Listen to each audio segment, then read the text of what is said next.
Hi friends, welcome to Arun's Terrace Garden. நம்ம ஆடி பட்டத்துக்காக ஒரு புதுசா ஒரு செட்டப் பண்ணலாம் அப்படினு தோணுச்சு. சரி புதுசா ஒன்னு பண்ணுவோம் அப்படினு இந்த வாட்டி ஒன்னு பண்ணிருக்கோங்க. இது ஸ்மார்ட்டான ஐடியாங்க. என்னன்னா அப்படினா நம்ம தண்ணிலாம் வந்து ஊத்துறோம். அந்த தண்ணி வந்து பாத்தீங்கன்னா கீழ போயிட்டு டேமேஜ் ஆகுதுல நம்ம ரூஃப் அதெல்லாம் இல்லாம அந்த தண்ணியை கலெக்ட் பண்ணி திரும்ப வந்து பாத்தீங்கன்னா ரீசைக்கிள் பண்ணி விடுறோம். இதனால நம்ம தண்ணி சேகரிக்குது, நம்ம கொடுக்குற ஃபெர்டிலைசர் வீணாகாம ரொட்டேட் பண்ணி விடுறோம். நம்ம மாடியும் பாதுகாக்கலாம். இந்த பேசிக்ல வந்து ஒரு சூப்பரா ஒரு 5 பாக்ஸ் வந்து பாத்தீங்கன்னா செட்டப் பண்ணிருக்கோம். இது பிளான்டர் பாக்ஸ் செட் பண்ணிருக்கோம். தண்ணியை கலெக்ட் பண்ணிட்டு திரும்பி அதை ரீசைக்கிள் பண்றோம். இதை பத்தி தான் டீட்டெயிலா இந்த வீடியோல பார்க்க போறோம். இது வந்து ஆடி பட்டத்துக்காக ரெடி பண்ணிருக்கோம். சரி, இந்த ஆடி பட்டம் வரதுக்கு கொஞ்சம் டிலே ஆகும்ல, அந்த மீன் டைம்ல என்ன பண்ணலாம் அப்படின்ட்டு ஃபுல்லாவே கீரை போட்டிருக்கோம். பாருங்களேன், கீரைலாம் எவ்வளவு செழிப்பா வளர்ந்துட்டு இருக்குன்னு பாருங்க. எல்லா கீரையும் சூப்பரா வளர்ந்துட்டு இருக்கு.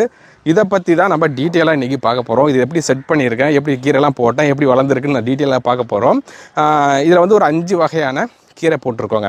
5 வகையான கீரையும் பிரமாதமாக வளர்ந்துட்டு இருக்கு. இன்னொரு விஷயம் என்னென்னா சேர்த்து டெஸ்ட் பண்ணியிருக்கேன். அது என்ன அப்படின்னா, இப்போ எதுக்குமே நான் ஃபெர்டிலைசரே கொடுக்கல. ஃபெர்டிலைசர் கொடுக்காம எப்படி வளருது பார்க்கலாம், எந்த கீரை வந்து அதிகமாக தாக்கப்படுது, எது தாக்கப்படலை கண்டுபிடிக்கலாம் அப்படின்ட்டு ஃபெர்டிலைசரே கொடுக்கலங்க. அப்படி கொடுக்காம பட்சத்தில் என்னென்னலாம் இப்போ தாக்கியிருக்கு நம்ம பார்த்துருவோம். அதுக்கப்புறம் இந்த செட்டப் எப்படி பண்ணேன் அப்படின்ட்டு அதையும் நம்ம டீட்டெயிலாக பார்த்துருவோம். ஃபர்ஸ்ட் வந்து இந்த பூச்சிகள் தாக்கியிருக்கா தாக்கலையா அப்படின்னு நம்ம பார்த்துருவோம். வாங்க. இப்போ வந்து பார்த்தீங்கன்னா இது வந்து சிகப்பு கீரைங்க, நல்லா டார்க் பர்பிளாக உள்ள கீரை. இதில் வந்து பூச்சி தாக்குதல் மிக மிக கம்மின்னு தான் சொல்லுவேன். நல்லாவே உங்களுக்கு பெருசாகவே வளர்ந்துருக்கு பாருங்கள், எவ்வளோ செழிப்பாக இருக்குது வளர்ந்துருக்கு. இதுக்கு அடியில் வந்து குப்பைக்கீரை இருக்குங்க. இங்கே பாருங்கள், இந்த குப்பைக்கீரை அதுவாக வளர்ந்தது தான். சரி, அதையும் விட்டுட்டேன். இந்த குப்பைக்கீரையில் பூச்சி தாக்குதல் எப்படி இருக்குது பாருங்கள். இது வந்து பார்த்தீங்கன்னா சிறுகீரை. இந்த சிறுகீரையும் பூச்சி தாக்கலில் அடிபட்டு இருக்கு. இங்கே பாருங்கள், இதுக்கு இடையில தான் இருக்குது. இது இடையில இருக்கும் போது இது மட்டும் ஸ்பெசிஃபிக்காக அடி வாங்கியிருக்கு. இது வந்து பார்த்தீங்கன்னா எகிப்து கீரைங்க. இந்த எகிப்து கீரை வந்து பார்த்தீங்கன்னா அவ்வளோ நல்லதுன்னு சொல்லியிருக்காங்க. அதுக்காக இப்போ இந்த கீரை பிரமாதமாக வளர்த்துக்கிட்டு இருக்கோம். இது நம்ம குக் பண்ணி சாப்பிட போகிறோம். இது வந்து பார்த்தீங்கன்னா பாதிப்பே அடையலை. இங்கே வந்து பார்த்தீங்கன்னா இது வந்து சிகப்பு தண்டு கீரை. இது வந்து டார்க்கு, இது வந்து சிகப்பு. இந்த சிகப்பு பார்த்தீங்கன்னா ஓரளவுக்கு தாங்கிச்சிங்க, ஓரளவுக்கு மேனேஜபிளாக தான் இருக்குது. இது வந்து சிகப்பு தண்டுக்கீரை, அதனால் நம்ம விட்டு வச்சுருக்கோம். இதுலேயும் வந்து பார்த்திங்கன்னா அடியில் வந்து நிறையவே இந்த பசலைக்கீரை எல்லாம் இருக்குது. இது வட்ட சாரணைக்கீரை. இந்த சாரணைக்கீரையெல்லாம் நல்லாவே அடி வாங்கியிருக்கு பாருங்களேன். இந்த சாரணைக்கீரையை பயங்கரமாக அடி வாங்கியிருக்கு. இதுக்கெல்லாம் நம்ம மருந்தே கொடுக்கல. இதில் வந்து அந்த பசலைக்கீரை அப்புறம் சாரணைக்கீரை இது எல்லாமே அடி வாங்குது. இதுக்கு இடையில வந்து பார்த்திங்கன்னா மயில்பிள்ளிக்கீரை. இந்த மயில்பிள்ளிக்கீரை அடி வாங்குதுங்க. இங்கே பாருங்கள், இது எல்லாமே நம்ம எந்த ஃபெர்டிலைசர் கொடுக்காம கரெக்டாக கிட்டத்தட்ட ஒரு 30 நாள் வளர்ச்சி தாங்க. இது 30 நாளோட வளர்ச்சி. இது இந்த பக்கம் வந்தீங்கன்னா இதுவும் நல்லா அடி வாங்குது. இது என்னன்னா, இது வந்து பார்த்தீங்கன்னா அந்த தங்க நிற தண்டுக்கீரைன்னு சொல்கிறாங்கல்ல, அந்த பொன்னிறமாக அந்த பூக்கள்ல அந்த கீரைங்க, இதுவுமே அடி வாங்குதுங்க. இதுவுமே பூச்சி தாக்கலில் அடி வாங்குது. பூச்சிகள் வந்து இதுக்கு நிறையவே வருதுங்க. இங்கே பாருங்கள், தொட்டாலே தெரியும் பூச்சிகள் நிறையவே இருக்குது. இதுக்கப்புறம் நம்ம ஃபெர்டிலைசர் கொடுக்க ஆரம்பிச்சிடலாம். இப்போ நம்ம கண்டுபிடிச்சிட்டோம் எதுக்கெல்லாம் பூச்சி தாக்குதல் அதிகமாக வருது அப்படின்னு கண்டுபிடிச்சிட்டோம். இது வந்து ஒரு ஆராய்ச்சி மாதிரி தான். இது கண்டுபிடிச்சதுக்கு அப்புறம் வந்து பார்த்தீங்கன்னா இப்போ அதுக்கெல்லாம் நம்ம நிறைய ஃபெர்டிலைசர் கொடுக்கலாம். இதுக்கெல்லாம் ஃபெர்டிலைசரே கொடுக்காம வளர்க்கலாம். அதுக்காக ஒரு சோதனை பேசிக்கில் வந்து வளர்த்து பார்த்துட்டோம் அப்படின்னா எதுக்கு நம்மளுக்கு நிறையா ஃபெர்டிலைசர் கொடுக்கணும்னு தெரிஞ்சு போச்சு. ஸோ எந்தெந்த கீரையெல்லாம் அதிகமாக தாக்கப்படுதோ அதுக்கு நம்ம அதிகமாக பூச்சி விரட்டி பயன்படுத்திக்கலாம் அப்படின்னு ஒரு முடிவுக்காக வந்திருக்கேன்.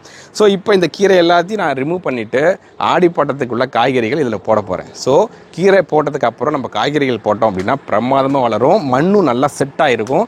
அப்படியே மிக்ஸ் பண்ணி விட்டுட்டு நம்ம நாற்று போட்டுட்டு இதில் மாற்றி வைக்க போகிறேன். அதுக்கப்புறம் இன்னொரு செட்டப் பண்ண போகிறேன். அது வந்து அப்புறமா டீட்டெயிலாக உங்களுக்கு வீடியோ கொடுக்குறேன். இப்போ இந்த பேசிக் செட்டப் எப்படி பண்ணணும்னு நம்ம பார்க்கலாம் வாங்க. இப்போ நம்ம மாடியில் இந்த இடத்துல தான் அந்த செட்டப் பண்ண போகிறோம். இதுக்கு இடம் எவ்வளோ தேவைப்படும் அப்படின்னா, நம்ம 5 க்ரோ பேக் செட் பண்ண போகிறோம். குறைஞ்சபட்சம் வந்து பார்த்திங்கன்னா ஒரு 12 அடி 14 அடி தேவைப்படும். அகலம் பார்த்திங்கன்னா ஒரு 6 அடி கண்டிப்பாக தேவைப்படும். அந்த இடத்துல இதே மாதிரி செட்டப் நம்ம பண்ண முடியுங்க. இந்த பிளான்டர் பாக்ஸோட சைஸுன்னு பார்த்தீங்கன்னா 4க்கு 2ங்க. ஸோ 4 அடி வந்து பார்த்திங்கன்னா நீட்டு இருக்கும், 2 அடி அகலம் இருக்கும். ஸோ அதுமாரி செட் பண்ணியிருக்கோம். மொத்தம் 5 பேக்கு நம்ம செட் பண்ண போகிறோம். இந்த க்ரோ பேக் பார்த்திங்கன்னா நம்ம தண்ணியை கலெக்ட் பண்ண போகிறோம். அதுக்காக நம்ம என்ன யூஸ் பண்ணியிருக்கோம் அப்படின்னா HDPE பேக் யூஸ் பண்ணியிருக்கோம். நார்மலாக எல்லா ரவுண்டு க்ரோ பேக் எல்லாமே வந்து பார்த்திங்கன்னா 250 300 அந்த GSMல தான் வரும். இந்த க்ரோ பேக் எல்லாமே வந்து பார்த்திங்கன்னா 500ல் ஆர்டர் கொடுத்து நம்ம பண்ணியிருக்கோம். அதனால் நல்லா ஸ்ட்ராங்காகவே இருக்கும். அதை டெஸ்ட்டும் நம்ம பண்ணியிருக்கோங்க. இப்போ தண்ணி அதே நிற்க வச்சு 1 மாதம் இல்லை 2 மாதம் இல்லை அப்படியே நிற்க வச்சு நம்ம தண்ணியோட டெஸ்ட்டும் பண்ணியிருக்கோம். பாருங்கள், இதுதான் டெஸ்ட் பண்ண பேக்கு.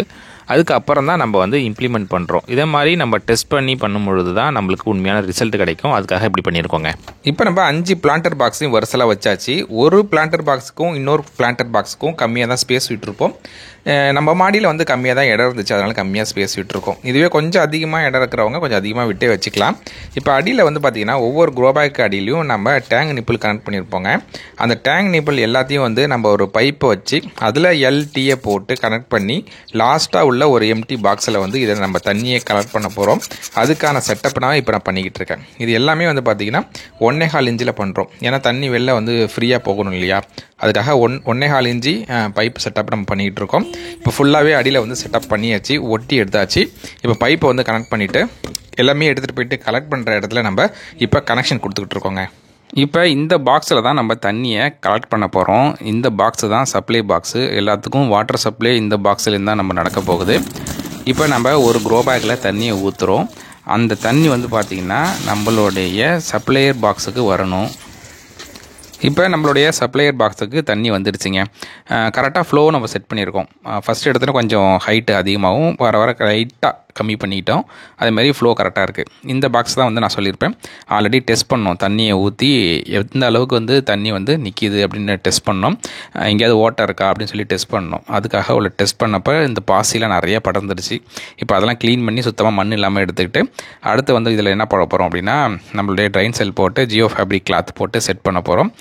இப்போ அழகாக வந்து இதில் போட்டிருக்கேன் பாருங்கள். இதை போட்டு செட் பண்ணியாச்சு. இது எதுக்கு அப்படின்னா தண்ணி அப்போ தான் ஃபில்டர் ஆகிட்டு கீழே வரும், மண் இல்லாமல் கீழே வரும். அதுக்காக மேலே ஜியோ ஃபேப்ரிக் கிளாத்து போட்டும் நம்ம செட் பண்ண போகிறோங்க. இப்போ இதுக்கு மேலே வந்து ஒரு லேயர் வந்து அடுப்பு கறி கூட போடலாம். இப்போதைக்கு நம்மள்ட்ட அடுப்பு கறி இல்லை, அதனால் டேரெக்டாக வந்து பார்த்திங்கன்னா நம்மளுடைய பார்ட்டி மிக்ஸை தான் போடுறோம். இப்போ இந்த பார்ட்டி மிக்ஸில் வந்து பார்த்திங்கன்னா கோகோ பீட் இருக்கும், மண்புழு உரம் இருக்கும், தொழு உரம் இருக்கும், அதுக்கப்புறம் செம்மண் இருக்கும். இதெல்லாம் கலந்து வர தண்ணி வந்து பார்த்திங்கன்னா கொஞ்சம் கலராக தான் வரும். அடுத்தது இது எவ்வளோ மண் பிடிக்கும் அப்படின்னா கிட்டத்தட்ட ஒரு 4 மூட்டை அளவுக்கு மண் பிடிக்கும். நம்ம ஆல்ரெடி ஜியோ ஃபேப்ரிக்கில் இது யூஸ் பண்ணிக்கிட்டு இருக்கோம். செம்மையாக இருக்குது. அடுத்த வீடியோ தான் வரப்போகுது. இது வரைக்கும் நீங்கள் சப்ஸ்கிரைப் பண்ணிங்கன்னா சப்ஸ்கிரைப் பண்ணி வச்சிங்க. அதை பற்றி டீட்டெயிலாக நீங்கள் பார்க்கலாம். இப்போ வந்து பார்த்திங்கன்னா மண் கொட்டிக்கிட்டு இருக்கோம். எல்லாத்துலேயும் வந்து பார்த்திங்கன்னா மண் கொட்டிக்கிட்டு இருக்கோம். இப்போ மண்ணை கொட்டி முடிச்சாச்சு. அடுத்து வந்து ட்ரிப்ரிகேஷன் ஒர்க் நடந்துகிட்டு இருக்குது. இப்போ நம்ம தண்ணியை கலெக்ட் பண்ணோம்ல, அந்த தண்ணியை அப்படியே வந்து ட்ரிப்பு மூலயமா எல்லா பாட்டுக்கும் வர மாதிரி செட் பண்ணிகிட்டு இருக்கோம். இப்போ ஒவ்வொரு பாட்டுக்கும் வந்து பார்த்திங்கன்னா 6 எமிட்டர் கொடுத்துருக்கோங்க. ஸோ இது வழியாக வந்து பார்த்திங்கன்னா எமிட் ஆகிட்டே இருக்கும் தண்ணி. ஸோ மிச்சம் உள்ள தண்ணி வந்து அங்கே கலெக்ட் ஆகிடும். இப்போ இது மேலே வந்து 3 பைப்பு போயிட்டுருக்கு பாருங்கள், பிளாக் கலர் பைப்பு. அதில் தான் வந்து பார்த்திங்கன்னா ட்ரிப்ரிகேஷன் பண்ணி வச்சுருக்கோம். இப்போ பைப்பு செட்டப் தான் அங்கே முடிஞ்சிருக்கு. அடுத்து வந்து மோட்டார் வச்சு அங்கேருந்து பம்ப் பண்ணி இதில் கனெக்ஷன் கொடுக்கணும். இப்போ அதுக்கான செட்டப் தான் இது. இந்த இடத்துல வந்து தண்ணி கலெக்ட் பண்ணி வச்சுருக்கோம் பாருங்கள். இந்த இடத்துல வந்து மோட்டாரு ப்ளஸ் வந்து பார்த்திங்கன்னா தண்ணி இதுக்கு வரணும்ல, அதுக்காக டேங்க்லேருந்து தண்ணி வர்றதுக்கான ப்ரொவிஷனும் அங்கே வச்சுருக்கோம். இப்போ வந்து நம்ம அடுத்து என்ன செட்டப் பண்ண போகிறோம் அப்படின்னா மோட்டார் வச்சு இது எப்படி ஒர்க் ஆகுதுன்னு செக் பண்ண போகிறோம். இப்போ அதுக்கான மோட்டாரும் செட் பண்ணியாச்சு. இப்போ அது வந்து டைரெக்டாக வந்து கரண்ட்டில் தான் கொடுத்துருக்கோம். அடுத்து வந்து டைமரில் கொடுத்துருவேன். ஒவ்வொரு வாட்டியும் நம்ம ஊருக்கு போனோம் அப்படின்னா ஆட்டோமேட்டிக்காக அந்த டைமுக்கு ட்ரிகர் ஆகும். அதேமாரியும் செட் பண்ண போகிறோம். ஸோ இங்கே பார்த்திங்கன்னா நான் எமிட்டர் போட்டேன்னு சொல்லியிருப்பேன். ஒரு 6, அது ஒரு பக்கத்துக்கு 2, அதுக்குமாரி 3 பைப்புலேயும் 2 கொடுத்தாச்சு. மொத்தம் 6, ஒரு பிளான்டர் பாக்ஸுக்கும் 6 இடத்துல தண்ணி வரும். இப்போ தண்ணி இங்கே தான் கலெக்ட் பண்ணுறோம். ஸோ பிளான்டர் பாக்ஸ்லேருந்து தண்ணி வரும்போது ஆல்ரெடி ஃபில்டர் ஆகிட்டு தான் வரும். இருந்தாலும் இங்கே அடிஷ்னலாக இன்னொரு ஃபில்டரும் போட்டிருக்கோம். இந்த ஃபில்டர்னால என்ன ஆகும் அப்படின்னா ஏதோ கொஞ்சம் மண் வந்தால் கூட அந்த மண் வந்து இங்கே தங்கிக்கும். மழை காலங்களில் கூட இது டேரெக்டாக நம்ம திறந்து விட்டுடலாம். அப்போ திறந்து விடும்போது டேரெக்டாக அந்த தொட்டிக்கே போகாமல் தண்ணி ஆட்டோமேட்டிக்காக வெளியில் போயிடும். ஸோ அதேமாதிரி ஒரு ப்ரொவிஷன் வேணுங்கிறதுக்காக இதே மாதிரி ஒரு செட்டப்பும் இங்கே ஒரு ஃபில்டரும் போட்டாச்சு. அடுத்து வந்து டேங்க்லேருந்து தண்ணி இங்கே வரணும். இப்போ ஏன்னா ஃபஸ்ட் டைம் வந்து டேங்க்லேருந்து தானே வரணும், இது வந்து மிச்சமாகிற தண்ணி தானே. நம்மகிட்டே சொல்லியிருப்பேன், இங்கே வந்து பார்த்திங்கன்னா அந்த தண்ணி வந்து கலராக தான் வரும். ஏன்னா நம்மளோட பார்ட்டி மிக்ஸில் கோகோ பீட் போட்டிருக்கோம், அதுக்கப்புறம் செம்மண் இருக்குது, அதோட சாயம் வந்து கண்டிப்பாக வரும்.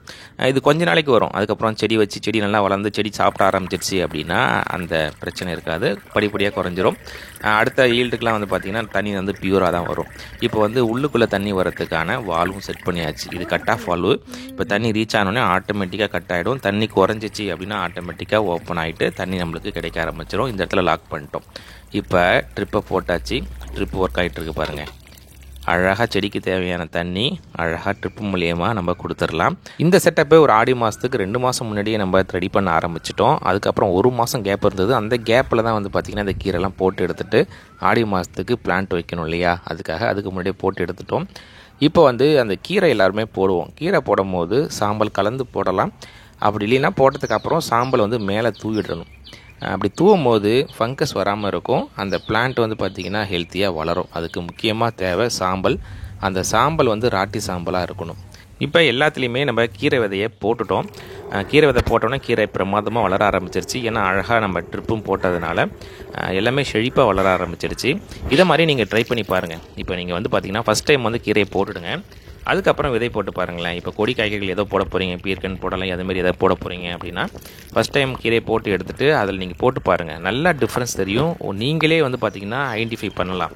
இந்த செட்டப் எல்லாமே கொடி காய்கறிகள், அதுக்கப்புறம் கொஞ்சம் பெருசாக வளரக்கூடிய செடிகளுக்காக இதை நம்ம ரெடி பண்ணிக்கிட்டு இருக்கோம். இப்போ நீங்கள் பார்த்தீங்கன்னா மாடியிலேயே நம்ம விவசாயம் பண்ணலாங்கிற மாதிரி அந்த அளவுக்கு சூப்பராக எடுத்துகிட்டு வந்திருக்கோம் பாருங்கள். இது எவ்வளோ சூப்பராக இருக்குன்ட்டு மறக்காமல் நீங்கள் கமெண்ட்ஸ் பண்ணுங்கள்.